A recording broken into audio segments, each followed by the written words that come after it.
It is Jake Baller here, and today, as you can see, I am back with another ASMR video, and it's another long one. Pause. I don't think I've done one of these in a pretty decent amount of time. I know I've done sports whisper ramble videos, but not another one of our very nostalgic ongoing series, which I don't know if I'm going to be doing many more of these. We'll have to wait and see how this one does. But another 1 hour long, or whispering until you fall asleep, all about sports. I'm just going to go into a lot more detail on all things sports going on in the world. If you're excited for another one of these, or just want to show support on a 1 hour long video that I will be editing and putting together and all that fun stuff, make sure, of course, you do like the video. Just press the thumbs up button right there, or right there, little thumbs up button. It would really mean a lot to me. So thank you so much to those who always show support. And just press the thumbs up button. It literally takes like 0.1 seconds just to tap it, click on it. It really means a lot to me. And also comment down below maybe any other topics or sports you guys want me to talk about before. Maybe I'll go into the comments of some other videos and see what you guys want to talk about. Maybe I'll do that. Maybe I'll do that. And yeah, I have my handy dandy trusty phone here. Handy dandy trusty phone. Also, I should also preface this. You might be hearing some background noise. I'm filming this very early in the morning. I've been trying to fix my sleeping schedule, trying to not be super degenerate and filming videos at like 3 o'clock in the morning anymore. So, you might be hearing some cars go by, things like that. Maybe I'll just add to the ambiance. I don't know. So, obviously, with my favorite sport, basketball, and maybe a lot of your favorite sports, basketball, not still being relevant enough to talk fully about yet. The NBA season starts in a handful of weeks, about a month from now. I guess we're going to talk, first things first, of football, American football, the NFL. Of course, we'll talk the other football in this video as well, don't you worry. But we have the NFL.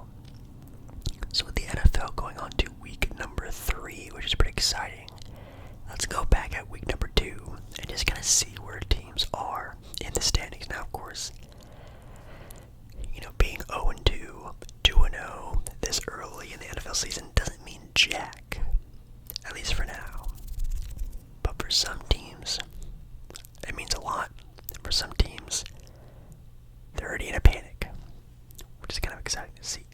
So, taking a look at the standings so far for the divisions. First up first. Is that a saying? I don't know.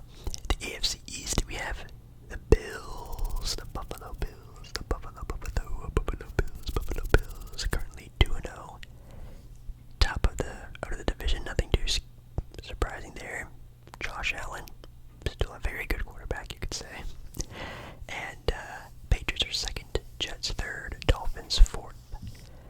It's actually not that bad of a division. Patriots, though, keeping their heads on themselves, which we'll see how long that lasts.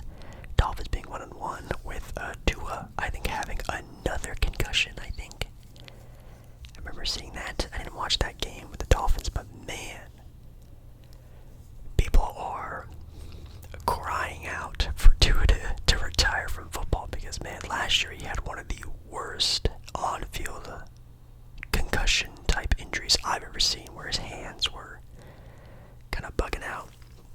That was really scary, and already in the concussion protocol again this year. I mean, if I was him, I would take my money that I have now and just run, and just be happy that, be happy and healthy.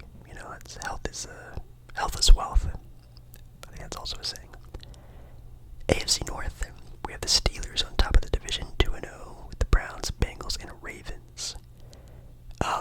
So what I said earlier in this video, like about a minute and 30 seconds ago, being 2-0 and 0-2 doesn't really matter too much to some, but being 2-0 for the Steelers is actually super impressive.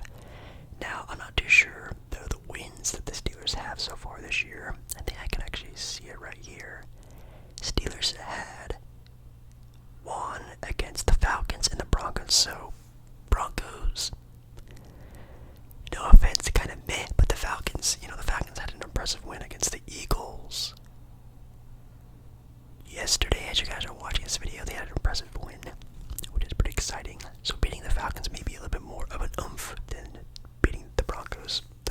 6. But they do have some tougher competition coming up, like the Chargers, the Colts, the Cowboys, the Jets in a couple weeks. So they're definitely going to have to show that this 2-0 record is more than just what meets the eye. But then you have the Bengals and Ravens, who are both 0-2. Now, does that mean anything? I think yes and no. I think it definitely shows not only just how good the NFL teams are nowadays. It's pretty rare that we're not in the age of like, oh, it's the Patriots and whoever else makes it out of the other conference. Like, it's not like that anymore. Whether you just have a team like Tom Brady's team just dominating the NFL, like, it's still definitely a toss-up on who will win this year's Super Bowl. Of course, I still probably do think it's the Kansas City Chiefs, but the competition is so slim in the NFL. Some top-tier teams like the Ravens and the Broncos. Some top-tier teams like the Ravens and the Bengals can still struggle. And, of course, if this keeps sliding for some 0-3, 0-4, now that's where you really got to start panicking. I don't think there needs to be a panic yet. But if the Ravens or the Bengals do not win their next games, that is going to be scary. Now, I actually do want to see who do they play next. So we're looking for the Bengals and the Ravens. The Ravens play the Cowboys, which, whoa, that is definitely a tough ask. And then the Bengals, did I say Bengals? The Ravens play the Cowboys, the Bengals play the Commanders. So, Bengals definitely have a little bit more hype, a little bit more, less pressure, I would say, for that game. But the Ravens against the Cowboys, it's also a home game for the Cowboys. This could be a very scary time to be a Ravens fan, but hopefully you guys are keeping hope over there. It's still very early in the season. AFC South, you have the Texans on top of the division being 2-0, and all the other teams, the Colts, the Jaguars, and the Titans are all 0-2. I think that means a little bit less.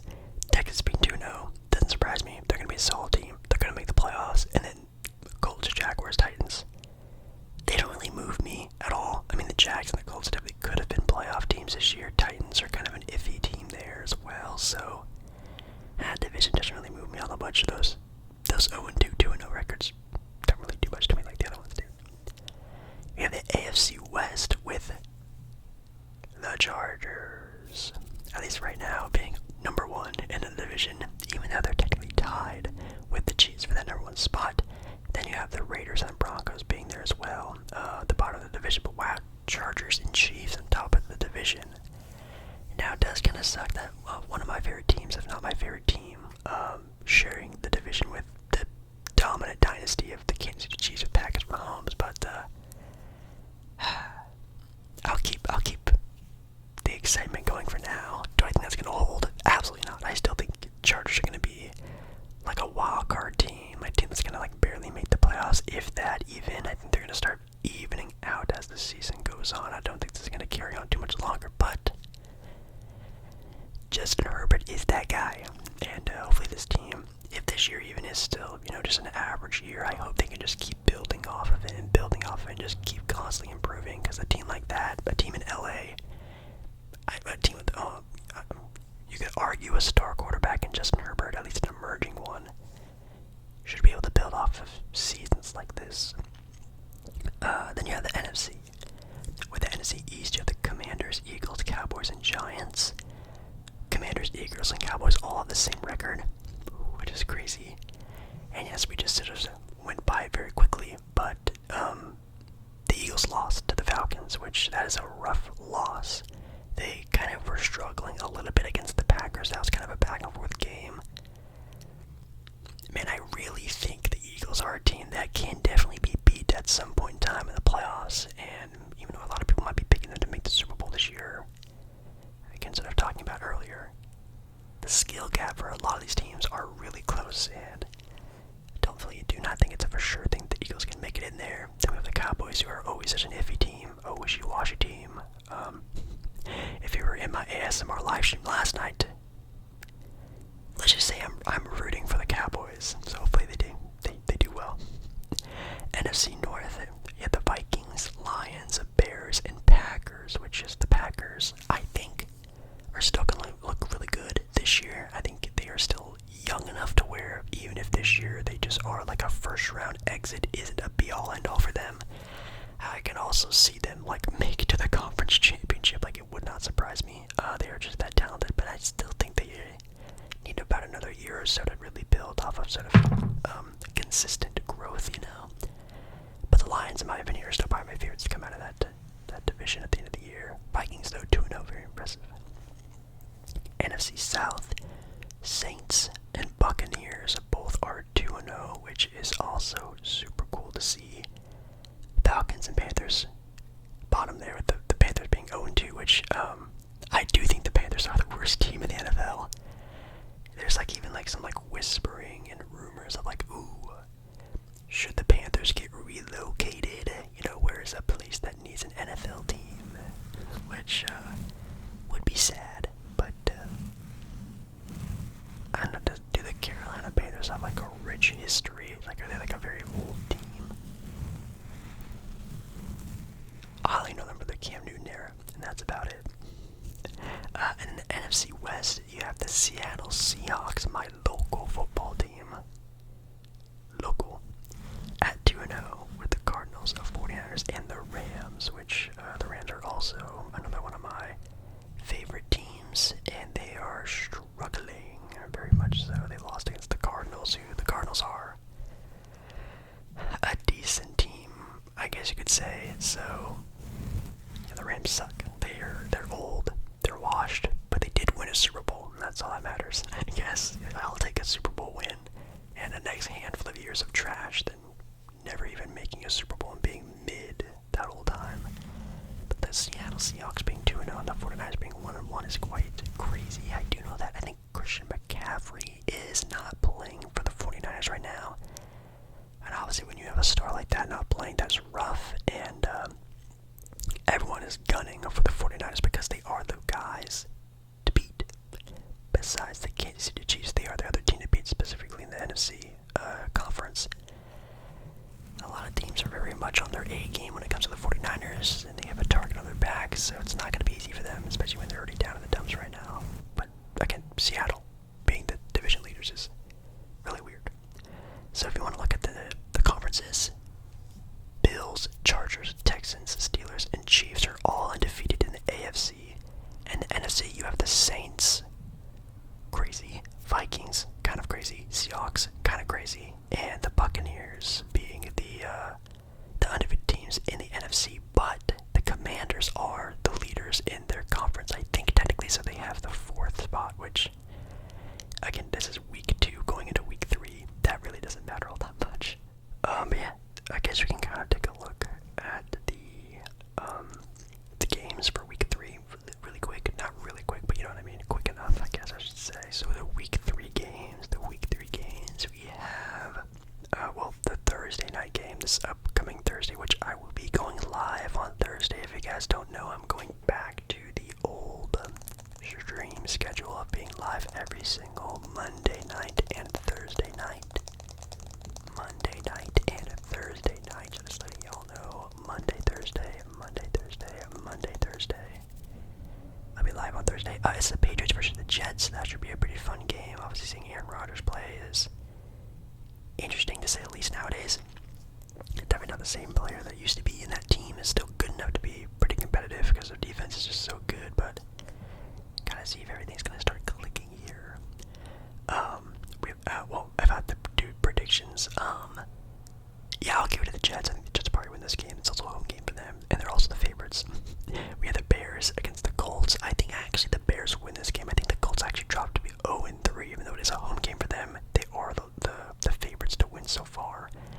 I actually really liked how the Bears played against the Texans, besides some very questionable plays from their rookie quarterback Caleb Williams.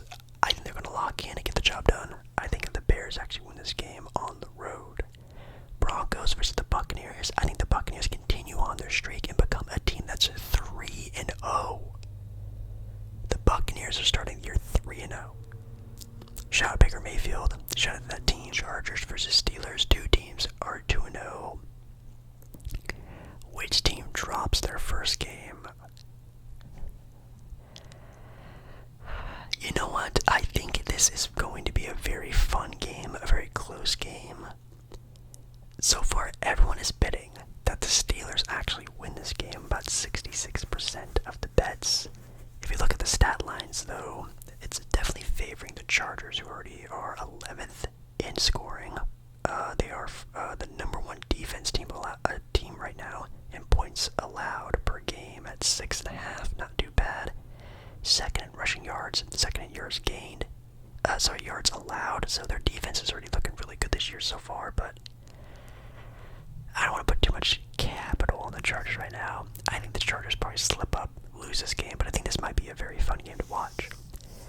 Eagles versus the Saints. Do the Eagles drop to 1-2?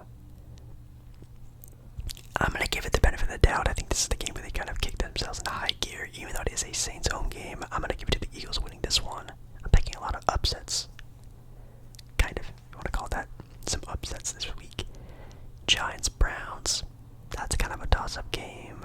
Packers, Titans. I do think the Packers get it done there, going to 2-1. Titans dropping to 0-3. Texans, Vikings. Another game where two teams are going to be undefeated going into the game. Oh man, CJ Stroud and them. Or the Vikings. It's the Vikings home game, and we all know the Vikings do have a pretty solid home field advantage. Man, that stuff, that's also just really, really a toss-up game. Do I give it to the Vikings? I don't even really want to make a pick. Maybe I'll let you guys down in the comments pick that one, or just in your head right now who do you think is going to win that game. That's really a toss-up game. It's a home field game, so maybe the Vikings, but I can really see it going either way. Dolphins versus the Seahawks. I think the Dolphins actually win this game. Well, actually, not if Tua's not playing. I mean, if Tua's still not playing, yeah, I'm going to give it to the Seahawks. So, again, the Seahawks going 3-0. It's a home game as well. Whoa. Seahawks leading the division. Panthers, Raiders. Definitely giving that to the Raiders. 49ers against the Rams. Rams suck now. Definitely giving this to the 49ers. Especially they need to kick it into high gear as well. They don't want to drop to 1-2. That's kind of embarrassing. Lions, Cardinals. I think the Lions win this game. I'm still always very impressed with the Lions, and I think they are still a team that, again, wouldn't surprise me if they make it all the way to the Super Bowl. Super Bowl this year. But I can also see them kind of just bottling out and just being mid. So let's hope that doesn't happen. This game will be a good telltale on where they are. Again, that Ravens-Cowboy game is going to be a pretty big toss-up. Actually, currently right now, the Ravens are favored to win that game. But I think the Cowboys are going to win. I do. Chiefs-Falcons, even though the Falcons already have a pretty impressive win over the Eagles. Do they scare the Chiefs into a loss? I don't think so. I will be saying the Chiefs go on to being 3-0, but the Falcons might be chugga, just going on this train right now, just taking it all the way from the Eagles to the Chiefs, and just carrying that momentum. Maybe win there. Probably not, though. And then you have games like Jaguars-Bills, giving them to the Bills, Commanders-Bengals. I think the Bengals win that game, getting their first win on this season. So, yeah. This year's has been such a toss-up already. I think some teams that are undefeated that should not be undefeated, and there's teams that haven't even won a game who should be still considered contenders, and it's not really too scary yet in the NFL season. Now, when it gets to around that, like, Thanksgiving time, I think that's when it gets kind of scary, like a little bit before Thanksgiving. We really start to see, okay, these guys are legit. These guys are pretenders. We kind of see, like, where the MVP race is. I think around the Thanksgiving time is where you really got to see, this is, we're about to hit the big red button. We're about to start panicking. But right now, teams can go on 5-game win streaks and just none of this even matters anymore. So, count the wait and see what happens with that. Moving on to the next sport, I think we're going to move on to the NBA. And I actually have a pretty fun idea to do for the NBA category, sort of whispering section of this video. And a lot of you guys, well, since let me preface it first, there's no news. There's no news there's nothing really to talk about. Nothing new to, like, I wouldn't know what to talk about. But a lot of you guys, well, not really much anymore. I actually notice this a lot. A lot of you guys don't really want to or even really like talking basketball anymore. Especially not on my ASMR live streams. I rarely get questions on the NBA season. Like, oh, Jake, what do you think of this player? Or, Jake, what do you think of that team?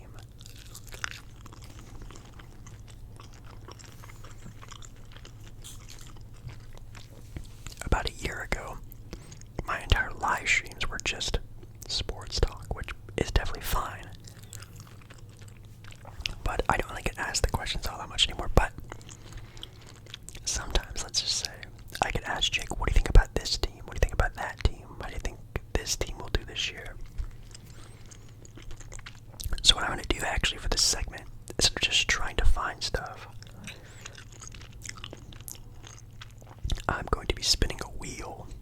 I'm going to be spinning a wheel of all 30 NBA teams. And whatever team the wheel lands on, I'm just going to talk about briefly. Kind of see what's going on. So, let's see. Let's go ahead, spin this wheel.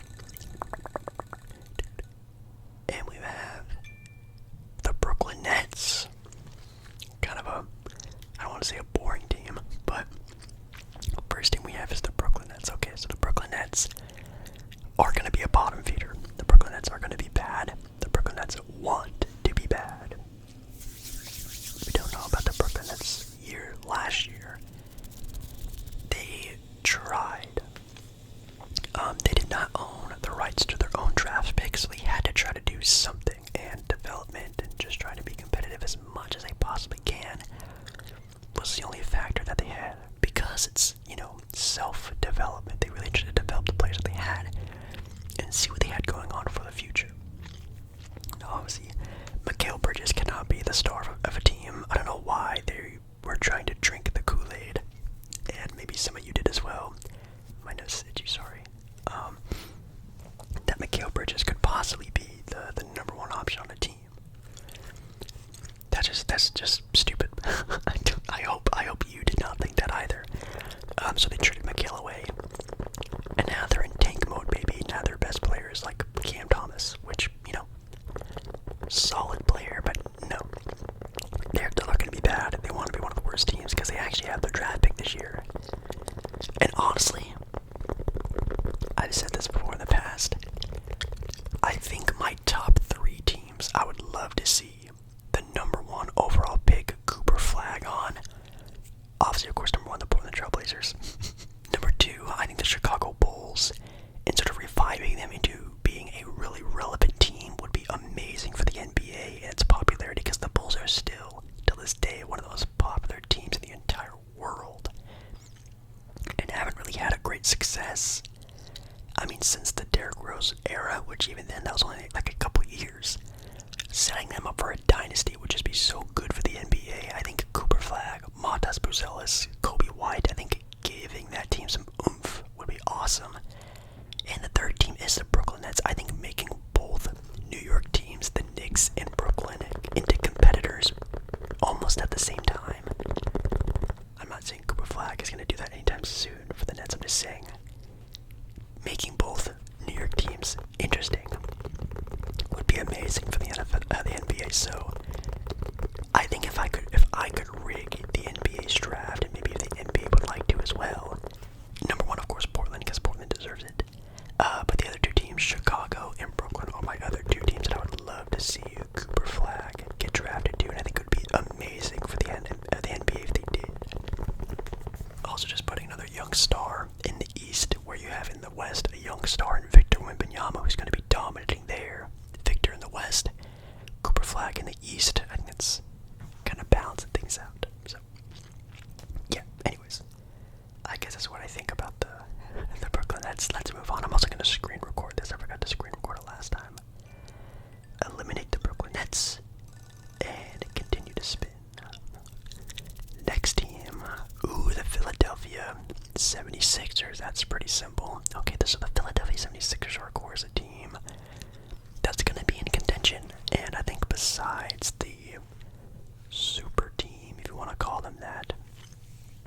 Boston Celtics. I really do think that they are the team to beat out East if they're fully healthy. And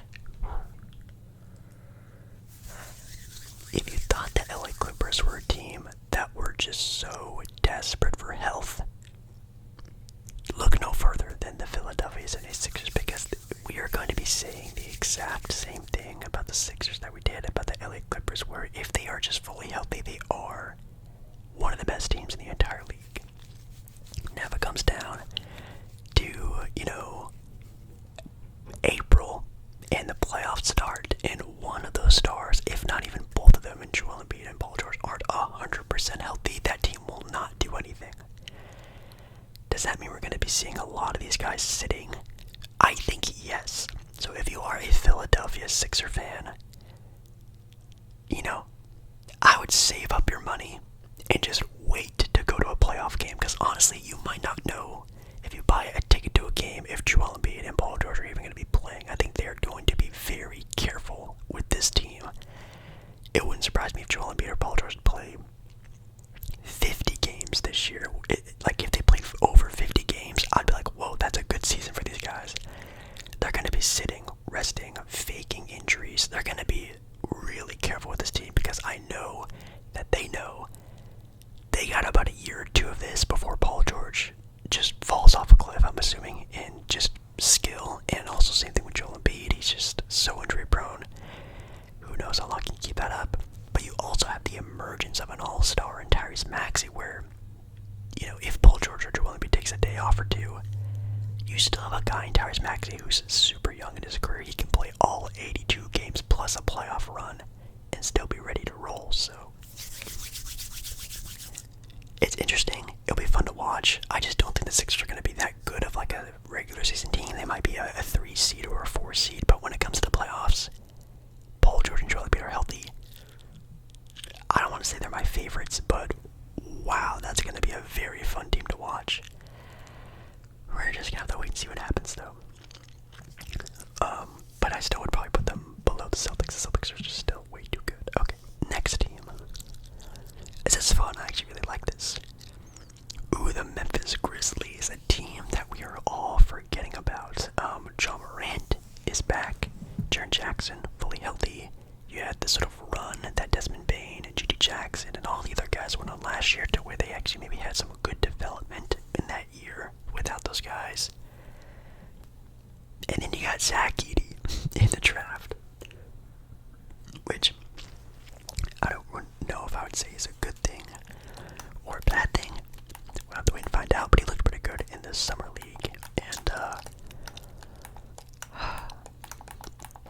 the Memphis Grizzlies are a team where I could see them struggling. I can see them being a team that's just in the play-in playoff area, like a 8-7 seed, still trying to battle with teams like the Clippers and the Kings for playoff positioning and stuff like that. Or they are a top 3, top 4 seed, having home court advantage to start the NBA playoff season at the end of the year. I could see them both things happening. And I know everyone says this, but I think we're all forgetting that this team was a 2 seed, a 3 seed a couple years ago. And that was on an even younger, more inexperienced team than where we're at right now. I'm just hoping that this team has matured. Ja Morant has matured enough to where, it doesn't matter about if they go up against a veteran Laker team. It doesn't matter if they go up against, Steph Curry and the Warriors. I think they are at the point right now where they are just so good. Hopefully, they just play with their talent. And, would I pick them over Minnesota? No. Dallas? No. But could they scare a team like those guys? Yes. Could they compete? Sure. Could they win a 7-game close series matchup with them? Absolutely. And I think that's all you got to really hope for. And I think it can definitely come down to that. I think Ja Morant might even have maybe an MVP type season this year. We're gonna have to wait and find out, because he can definitely put up some stats to back that up. Alright, eliminate. Let's do a couple more quicker ones, then we'll move on to the next sport. The Hornets. Oh boy. The Charlotte Hornets. Do I really want to talk about the Charlotte Hornets? They are a team that I guess Memphis is in that iffy zone.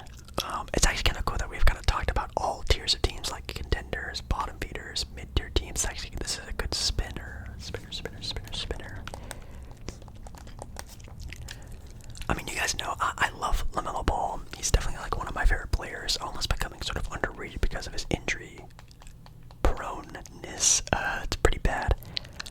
But I don't know, like that team with Brandon Miller, and they have a development guy now with Dijon Salon, who's actually a player I really liked going to the draft. I did my own scouting this year, which of course, because Portland is just so butt cheeks nowadays, I kind of have to do a lot of scouting for players that I really want to see and stuff. And I did a lot of watching of film and games of Dijon Salon, and man, if he hits, that guy can be a really good NBA player. Like, I don't think he's going to be an all-star, but that guy could be like, I don't want to call him like a Draymond sort of player, but like a guy where if he's playing really well, he can be like a player that can turn the tide of a game, of an NBA playoff series, of a championship contender. Like, he can be the last piece to a very good puzzle. That's a big if, and I don't think he'll hit that, but maybe he will. And you know, they could be a play-in team, they could even be a playoff team, they could be one of the worst teams in the league. It kind of just depends on health and maturity. And is that team any more mature nowadays than they were before? Probably not. Are they more skilled? I mean, maybe, yeah, but I think this team is still a couple years away from being truly competitive. And what does that mean for LaMelo Ball? Maybe in the next year or two he gets kind of tired of it and wants to leave, or he just wants to be paid the most amount of money he possibly can and be the star player of an NBA franchise, and he just stays there. That also would not surprise me. So, just kind of a toss-up team. Doesn't really matter what happens with them. Anyone else? The Pelicans. The Pelicans with Zion Williamson. I'm gonna do like a speed run now. The Pelicans with Zion Williamson. Fun, exciting. I think they're going to be a playoff team, and Zion played 70 games last year, which is great for the NBA season, but he didn't play in the playoffs. And now we're going to be coming down to the conversation of, wow, Zion, you played in the regular season, but can you play during the playoffs? Yeah, that's the conversation we're having now. They do have DeJounte Murray. They're keeping Brandon Ingram. We really need to see what happens with this team, because honestly, they might be a little bit of a sleeper team, and they might be able to sneak up on a team in the playoffs, but it all comes down to the health of Zion, because Zion is still Zion. I think a lot of people also kind of forgotten about how good Zion Williams can actually be. Next team.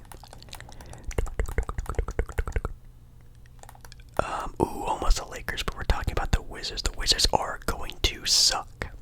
I guess I can talk about now my bottom feeders of next year. I will be doing like an entire breakdown of the standings where I'm predicting teams are going to be. But we already talked about two of them in this video. My Portland Trailblazers are going to be bad. The Brooklyn Nets will be bad. And I think the Wizards are also going to be the top three teams battling for the bottom. I think those guys are going to be roughing it out down there and really trying to compete on, well, being the worst they possibly can. Alex Sarr did not look good in the Summer League. Gotta see development out of Koulibaly. They have Kuzma still, which I think he'll probably be traded at some point in time in the next season or two. Jordan Poole is really not the answer at the guard position, but maybe Bub Carrington is. But that's still a question mark. That team is just still looking for its next it factor. Maybe it's Cooper Flag. I really hope it's not. But we're gonna have to wait and find out. But they're gonna suck. They are going to suck, which is a good thing. I'm not saying that as like a diss. They want to suck. They want to be bad. They're looking for their next John Wall, Bradley Beal. My second favorite Eastern Conference team behind them, the Milwaukee Bucks, because of course they have Damian Lillard. I love the Orlando Magic, and they are a team I think that could be the Indiana Pacers of last year. I think they're a team where they could definitely make some noise. They could win the in-season tournament. They could compete in that. They could make it maybe to like a second round playoff series in the playoffs next year. They're a team where if things really fold their way like it did for Indiana last year, they already have an all-star in Paolo Banchero. They have one of the best defenses in the entire NBA. If they can sort of find some pieces here and there, at least kicking their offense into a more high gear, that team can be really good. Now, do I think they are good too fast? I think yes. I would really like to have seen this team develop maybe one more player. Like, I know they have Paolo and Franz, and those are their guys. It's Paolo and Franz. I think Paolo can definitely be a guy who can carry a franchise all the way to an NBA championship. I don't know. I don't think Paolo will ever be like a top 10 player in the NBA, and that's what you kind of need to at least contend for an NBA championship. And do I think Franz is really a guy who can be, a Robin to that? I really don't know. I guess you hope so. But I think that team has trade assets. I think that team has now a little buzz around it to where maybe they can get some guys to come in for free agency. I think they're starting to get some buzz around this team where in the next year or two, when the Milwaukee Bucks and maybe Joel Embiid and Paul George don't work out, they are the next team to sort of slot into being that sort of like top 3, top 4 team in the East, where you have the Knicks and the Celtics still up there, in my opinion. So I like them a lot.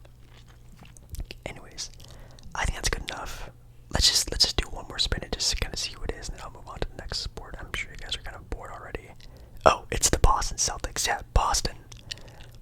Number 1 team, the team to beat, best team in the NBA, arguably a super team.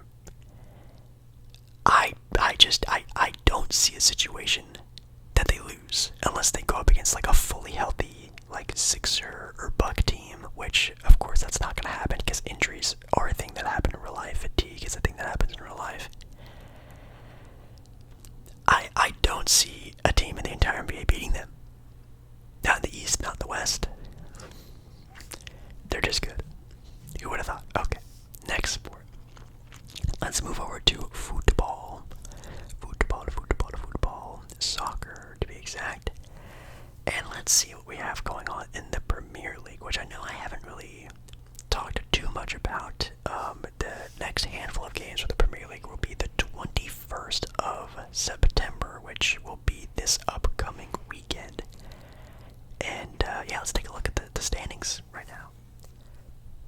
So, for the standings for the Premier League, teams have only played like 3 or 4 games. So, again, very early on in the Premier League, which is why I'm not really talking too much about it, because I only really talk about it when it gets sort of closer to the end of the season, when sort of tournaments are going on, Champions League, whoever's going to win the Premier League championship, whatever you guys call it. That's when I really mostly talk about it. But with that, we have Man City being first. Who would have thought Man City being first still? They're still my team to beat. They're still probably the best team in the Premier League. Not a big crazy thing saying that. Then you have Arsenal second, which I do think they played recently.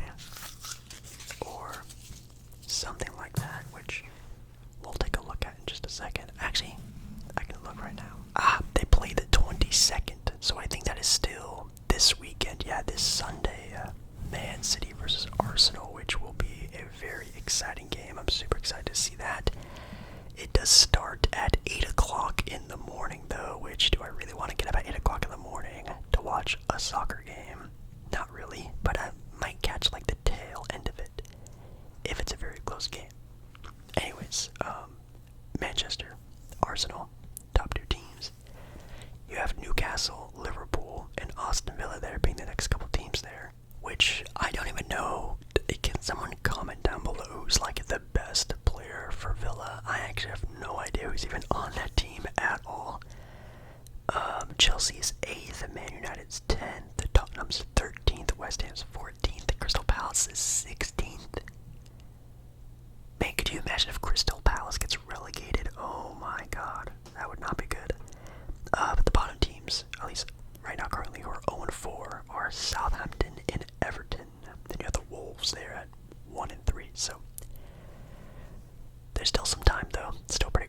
season. Nothing really going on. I am excited to watch the Champions League start sometimes too. You have the Europa League, Europa League as well. We'll have to wait and see when those ones start up. I have no idea when they do, but man, I'm already itching for some competitive play. Last year was a lot of fun with the cups that were going on during the summertime back in like, when was that, May or June? Those were super duper, super fun. But now hopefully we get some fun ones coming up soon as well. And I know the World Cup, I think, is next year. Because isn't it every 4 years is the World Cup? Kind of like the Olympics. And I think the last one was in 2022. So 2026. Oh, actually, is it next year? Or was it 2021? I already don't remember when the World Cup was. But hopefully we get some World Cup action here sometime relatively soon. Again, we're sort of already looking at the schedule. The next couple games are Saturday, September 21st. Let's see, we have West Ham going up against Chelsea. Those are two sort of lower tier teams sort of battling to sort of stay ahead of the game. So let's see what happens there. Tottenham and Brentford, Crystal Palace and Man United. Maybe Crystal Palace can win that game, but probably not. And then, yes, Sunday, September 22nd, Man City versus Arsenal. Now, I think I even talked about this in my last video that I talked some sports whisper rambling. I can really start to hear my neighbors upstairs. They're being very loud right now. I can hear them myself. Again, I'm filming this earlier in the morning, so can't really complain about the noise now because, you know, it's not like it's 2 o'clock in the morning. I can't be mad. And I think this is going to be a very fun match. Now, what really sucks about this is that, of course, this game can end in a draw, and I hate that idea. Hopefully it doesn't. I really hope it's a high-scoring game, maybe like 3 or 4 goals. That would be really exciting. I'm hoping for a lot of action. The last time these two met, it was the round of 30 Premier League, March of 2024.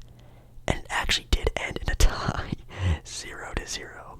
The last time a team won, though, Arsenal beat Man City back in the year 2023, which is 10 years ago. So, yeah, I will be siding with Man City still. It does say that it here will be played in Manchester, which is pretty exciting. Right now, currently, Man City are the favorites, minus 130. Arsenal's plus 350 to win this game, but a draw is plus 270. So, in my opinion, if I had to put money on this game, I'm betting on the draw. I think this game will probably end, I'm gonna say 2-2. I'll probably say the score will be 2-2 or 1-1. I think it's going to be a very competitive game. Some penalty maybe happening here and there, but I think this game does end in a draw, 1-1 or 2-2. That's going to be a really fun game. Again, it starts really early in the morning, but I'll try to watch the end of it. Baseball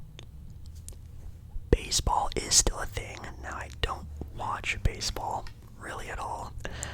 You guys know my opinion on baseball. It's like the worst thing on earth to watch on TV, but I do really love going to baseball games. Now, have I been to a baseball game this year? No. I have not driven up to Seattle because Seattle is my local team. It's like a 3-hour drive to Seattle. I just haven't had the urge to do that. Which is kind of ironic because I know Seattle's actually like a really good team now. Well, they're a good team now. So maybe I should do that, but we're kind of getting down to crunch time here for the baseball season. Going into the divisions, we have the Yankees leading the AL East by 3 games right now, winning 87 games. That's pretty good. Orioles are in second right there, again 3 games behind, with the Blue Jays being last. In the American League Central Division, we have the Guardians with also 87 wins. Whoa. Okay, Cleveland, with the Royals winning 82 games, which, I mean, weren't the Royals just like one of the worst teams in the entire league, and now they're competing for the top spot for their division? That's pretty wild. In the American League West, we have the Astros with 81 wins, the Mariners 77 wins, 4 games behind them. yes, the Angels are the bottom of the barrel. 60 wins on the year. Yes, they have 5 games less wins than the A's. Yes, the Oakland A's have a better record than the Angels.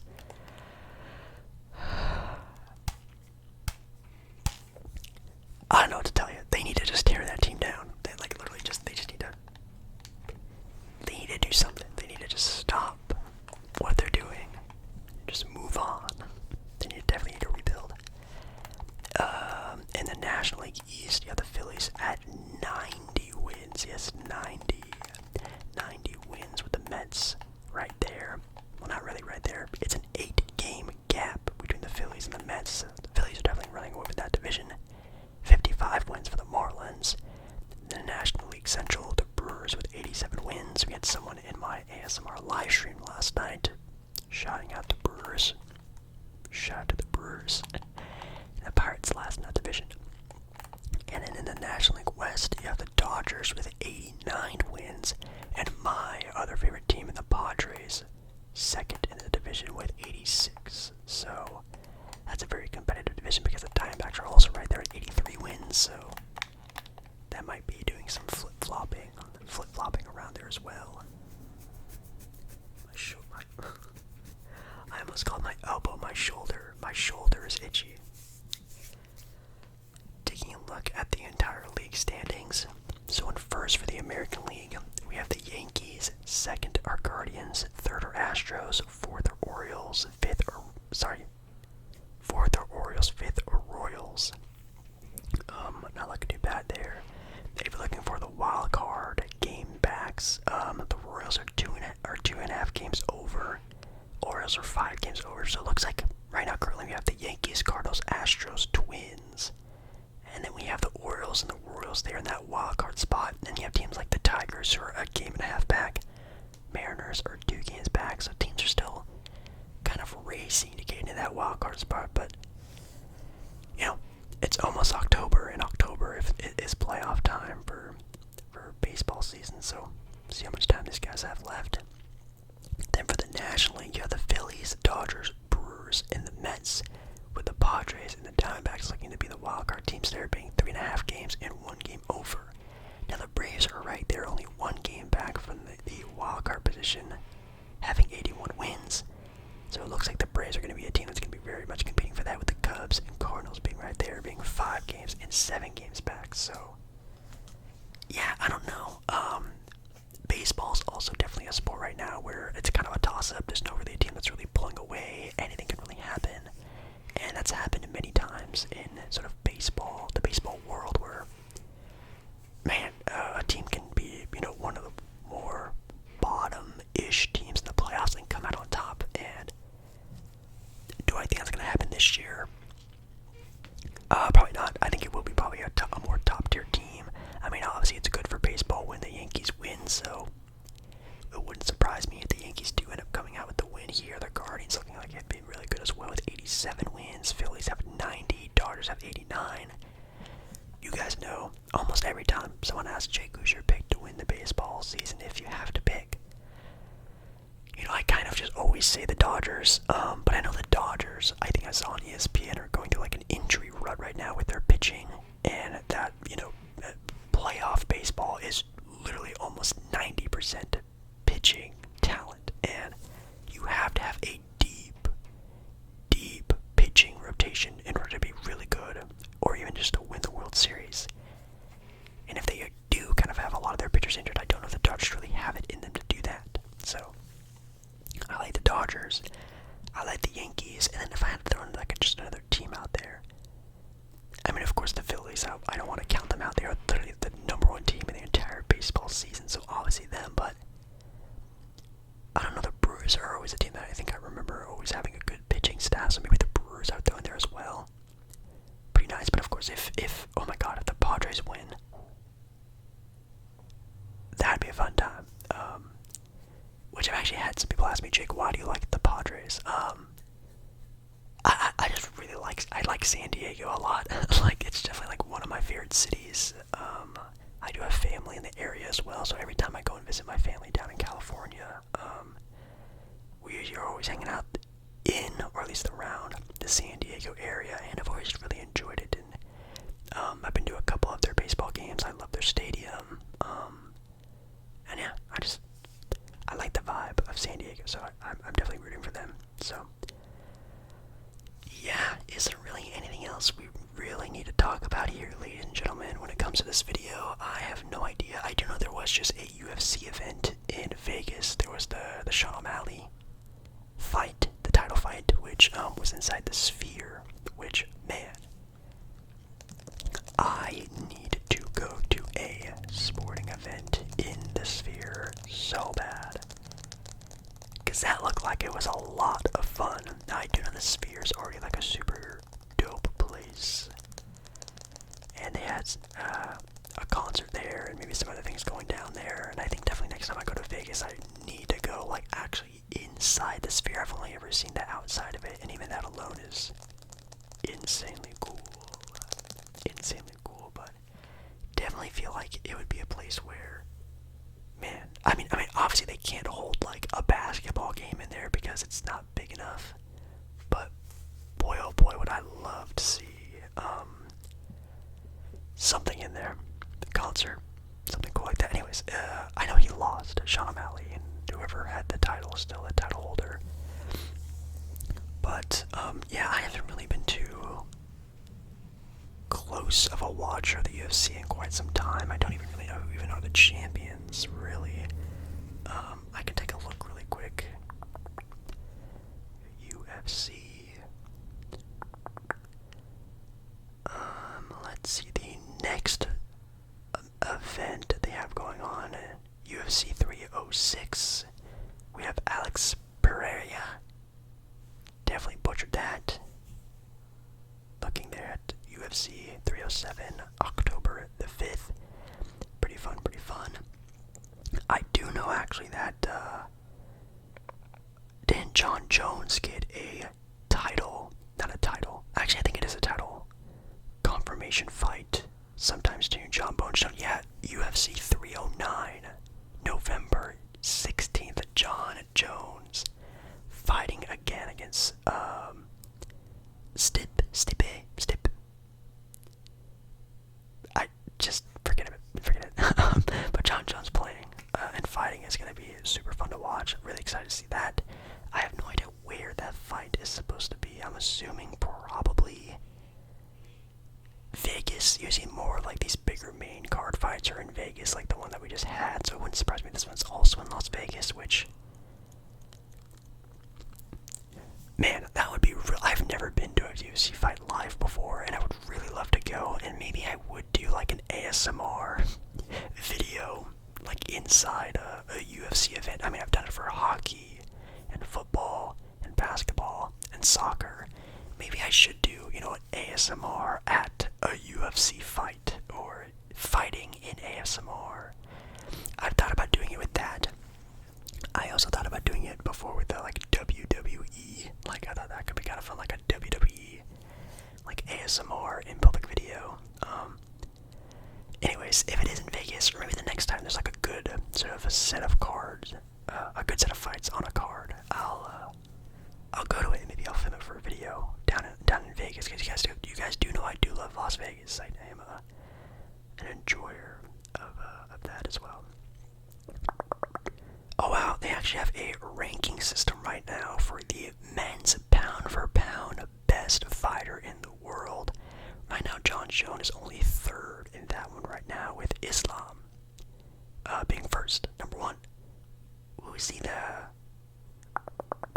What title? Oh, he has the lightweight championship right now. Okay, shout out to them. Yeah, John Jones right now currently is the top guy for the heavyweight division. He has the title for that one. So yeah, like right now currently, I don't know any of these championship holders besides Alex and John. So those are the only two guys that I know, at least by name, when it comes to the men's side of things. So maybe I need to do a little bit more of a deep dive in the UFC, because I'm lost besides two names that I know. So anything else that we're missing? Any more bigger sports?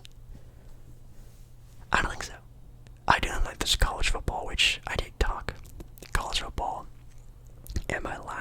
ASMR, so like whisper ramble video. So maybe I can do that just kind of quickly. I don't know how long I've been filming for. I think I've been filming for like already almost over an hour, but you know, I really gotta make sure that these videos are, or at least over an hour long. Let's see, let's check out very quickly the top 25 for college football. Right now, currently for the AP Top 25, Texas is now number 1, taking Georgia's spot at number 1. I guess Texas is just having a better overall season. They're both undefeated at 3-0, but maybe Texas has just gone against some more tougher opponents. Maybe that's the thing I can think about. Wow, I'm really itchy for some reason today. Georgia being 2nd, Ohio State 3rd, Alabama and Ole Miss rounding out the top 5, Tennessee 6th. Oregon, my local, again, Eugene is pretty far. Well, not that far, but they're top 10. They're 9th right now, 3-0, which is really exciting. And they're always sort of recognized as being one of the top teams in the country. Anyone kind of sliding. We did kind of talk about this before with LSU. LSU is always usually like a really top tier contending team. They are 16th. They're 2-1, which they are the best ranked team with the loss on the record at 2-1. Everyone else ranked above them is undefeated still. So, LSU, man, I don't know if they just had like a bad recruiting cycle, or maybe they are just kind of slipping and sliding, but very interesting to see them kind of sliding down when you have teams like, I don't know. Well, all these other guys are actually pretty solid, like Kansas State, Oklahoma, Utah, Penn State. I mean, Penn State's kind of a surprise one. They've only played 2 games and they're still a top team. Ohio State, though, is the highest team with the lowest amount of wins, which is just one less. They're 2-0, but they're 2-0, ranked 3rd in the nation, which is actually pretty wild. Any good games coming up for week 4 for football? We have number 24 Illinois going up against number 22 Nebraska. That could be fun. We have a number 11 USC going up against number 18 Michigan, 12 Utah going up against 14th Oklahoma State. Number 6 Tennessee against number 15 Oklahoma. Now that is going to be a very fun game. And then Texas, the number 1 team in the nation, does play, but they play against Louisiana Monroe. Go get them, Louisiana Monroe. You guys got them. But yeah, definitely Tennessee, Oklahoma, or Utah. Oklahoma State will be the best game. So do you think Tennessee, Oklahoma is going to be the best game? It's going to be the game that watches on Saturday, September 21st. Over there on I almost said NBC. ABC,